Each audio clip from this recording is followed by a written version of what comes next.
میں اسی کے ساتھ گزارش کر رہا ہوں والد جناب مولانا کرار حسین ترابی صاحب سے کہ آئیں بی بی کے شان میں چندو اپنی باتیں بیان فرما دیں۔ لا حول ولا قوة الا باللہ العلی العظیم۔ اعوذ باللہ من الشیطان اللعین الرجیم۔ بسم اللہ الرحمن الرحیم۔ الحمد للہ والصلاة علیہ اما بعد وقد قال رسول اللہ صلی اللہ علیہ وآلہ وسلم الا تسمعوا ومن حضر ان فاطمۃ دار بیتہا بیتی و بابہا بابی۔ آج تیسری جماعت الاخری کو ہم بی بی کا مصائب اور ان کے حالات زندگی پر کہنے کے لیے اور سننے کے لیے بیٹھے ہوئے ہیں۔ البتہ جن چار خطیبوں کو یہاں بولنا ہے ان کا وقت نہیں لینا ہے، اب مجھے کیوں دعوت دی گئی، بہرحال میں فقط دو چار جملہ آپ کے سامنے عرض تسلیت پیش کرنے کے لیے آ گیا ہوں کہ فقط یہ نہیں ہے کہ رسول نے فرمایا ہے کہ انا مدینۃ العلم و علی بابھا، میں شہر علم ہوں اور الف کا دروازہ ہے، یہ تو فقط فضائل تک معاملہ ہے۔ یہاں تک جو ہمارے مسلمان بھائی ہیں وہ کہہ سکتے ہیں کہ علی جو ہیں وہ رسول اللہ کے دوست ہیں، اس لیے کہ کسی کے ساتھ کسی کے پاس جانے کے لیے دوست کا سہارا لینا پڑتا ہے۔ لیکن یہاں کی کیا کریں گے جب ساتویں امام حضرت امام موسیٰ کاظم علیہ السلام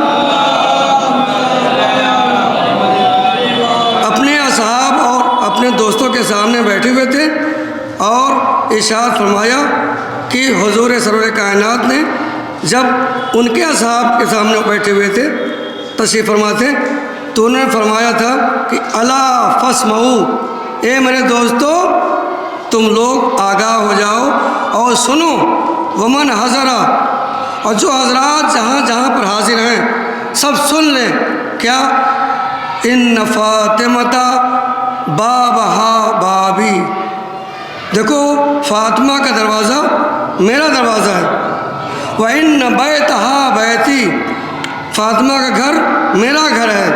مطلب یہ ہے کہ مجھ تک پہنچنے کے لیے کوئی اور دروازہ نہیں ہے سوائے فاطمہ زہرا کے۔ لہذا یہاں پر جب یہ فرمایا امام نے تو امام کاظم امام ساتھ امام فرماتے ہیں ومن ہتک حجاب اللہ، جس نے بھی حضرت زہرا کے دروازے پر ان کی بے حرمتی کی گویا اس نے حجاب خدا کی دشمنی کی ہے۔ اب وہ افراد کہ جو مسلمان عامہ میں تشریف رکھتے ہیں اور وہ بھی کبھی کبھی لعنت بھیجتے ہیں یزید پر، ان کے باپ پر، لیکن اب کیا کریں گے، اب تو پھنس گئے نا۔ کربلا کا واقعہ فرع ہے، شاخ ہے، لیکن اس کے جڑ فدق اور فاطمہ کا دروازہ ہے۔ لہٰذا یہ حضور سب اپنی آنکھوں سے دیکھ رہے تھے کہ میرے بعد کیا کیا ہوگا۔ فقط یہ نہیں ہے کہ من آذاہا فقط آذانی، جو اس کو تکلیف پہنچائے اس نے مجھے تکلیف دی، یا من اغضبہا فقط اغضبنی، جو فاطمہ کو غضب نہ کرے اس نے مجھے غضب نہ کیا۔ نہیں، پورا پورا مسئلہ ہی پہ آ کر ختم ہو گیا کہ بیت فاطمہ وہ میرا دروازہ ہے، ان کا گھر میرا گھر ہے۔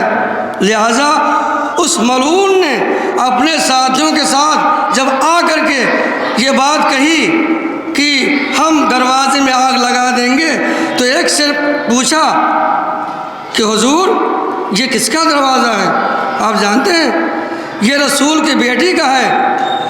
تو اس نے کیا کہا احترام کرتا ہوں رسول اللہ کا، احترام کرتا ہوں ان کی بیٹی کا، لیکن مجھے علی کی خلافت لینے کے لیے ذرہ برابر رحم نہیں ہے، یہ کہا ہے دوسرے نے۔ اس وقت جو ہے جب مالک ایسا ہوگا تو اس کے نوکر کیسے جلاد ہوں گے۔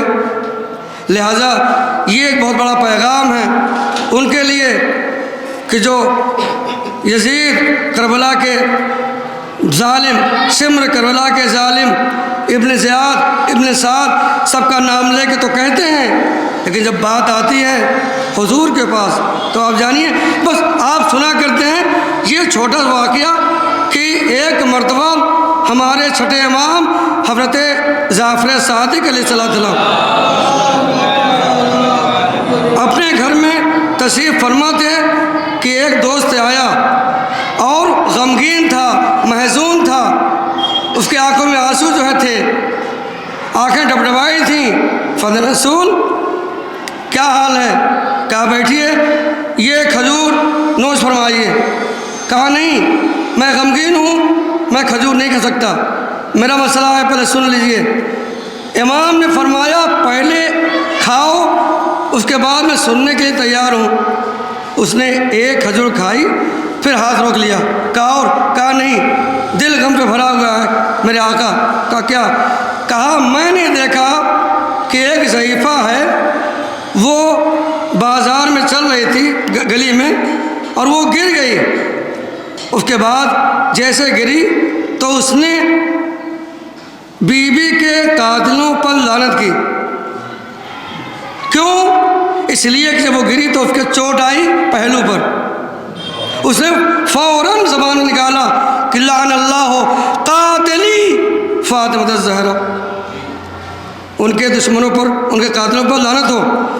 لہذا جیسے کہا دشمن حکومت کے کارندے ان کو گرفتار کر کے لے کے چلے گئے ہیں کھوڑا مارتے ہوئے۔ اے امام کوئی صورت نکالیے۔ جیسے یہ سنا کہ اس بڑھیا کے زبان سے آواز آئی، امام زارو قطار رونے لگے۔ اس کے بعد کہا کہ میں بھی اب کھجور نہیں کھاؤں گا، پہلے اپنے مالک سے دعا کروں گا اس کی آزادی کے لیے۔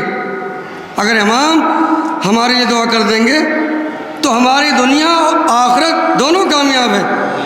کیسے؟ امام سجدے میں تھے، ادھر دربار میں حاکم کے سامنے وہ ضعیفہ پیش کی گئی۔ کیا ہوا؟ تو لوگوں نے کہا کہ ہاں اس کو کیوں لائے، اس کا کیا خطا ہے؟ کہا اس نے کہا ہے گرنے کے بعد لعن اللہ قاتلی فاطمہ الزہرا، دشمنوں پر، قاتلوں پر لعنت ہو۔ تو اس حاکم کے دل میں رحم آیا۔ یہ رحم کیوں تھا؟ ادھر فرزند رسول سجدے میں ہیں، ادھر رحم آیا۔ کہا کہ اس نے یہی تو کہا ہے کہ بیوی کے قاتل پر لعنت بھیج، نام تو لیا نہیں، اگر نام لے کے کچھ کہے ہوتی تو تم پکڑ کے لاتے، لہذا کو چھوڑ دو، اس کی کوئی خطا نہیں ہے۔ 200 درہم دیا بھی اس نے واپس کر دیا، کہا مجھے نہیں چاہیے۔ اس کے بعد آئے کچھ لوگ پھر امام کے پاس، کہا فرزند رسول وہ آزاد ہو گئی آپ کے دعا سے۔ امام نے کہا کہ 200 دینار جو اس کو ملے تھے اس کی ضرورت کے تھے، لیکن پھر بھی اس نے واپس کر دیا کہ میں ظالم حاکم کا کوئی مال لے کر ان پر احسان نہیں کر سکتی۔ اس کے بعد امام نے اس کے پاس اس کی ضرورت کا سامان بھیجا۔ میں فقط ایک جملہ اپنی طرف سے کہتا ہوں کہ تم یہ کہہ گئے کہ اس نے قاتل کا نام تو نہیں لیا تھا، پھر کو پکڑ کے لائے، اس کا مطلب کہ تمہارے دل کے اندر چور ہے، چور کی داڑھی میں تنکا، اس کا مطلب تم کو معلوم ہے کہ زہرا کا دروازہ گرانے والے کون تھے۔ وآخر دعوانا الحمدللہ رب العالمین۔